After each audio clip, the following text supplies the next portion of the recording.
Yo'l patrul xizmati xodimining qonuniy talabiga bo'ysunmasdan qochgan Gentra haydovchisi boshqaruvni yo'qotib, avariyaga uchradi.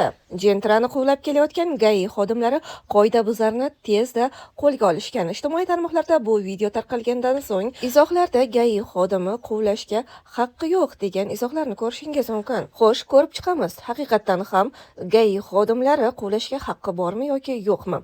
O'zbekiston Respublikasi Ichki ishlar vazirligi tartibidagi yo'l patrul xizmati xodimlari haydovchi qonuniy talabga bo'ysunmasa yoki xavfli vaziyat yuzaga kelsa transport vositasini quvishi mumkin. Masalan, to'xtash ishorasiga bo'ysunmaslik, mast holatda boshqarish, jinoyatga aloqadorlik yoki boshqa jiddiy qoidabuzarliklarda quvish holatlari bo'ladi, lekin ular ham belgilangan tartib va xavfsizlik qoidalariga amal qilish kerak. Odatda maxsus chiroq yoki sirena yoqiladi. Radio orqali boshqa postlarga xabar beriladi. Odamlar hayotiga ortiqcha xavf tug'dirmasligi kerak bo'ladi. Agar yo'l patrul xizmati xodimlari to'xtat deydigan bo'lsa, eng to'g'ri yo'l xavfsiz joyda to'xtash.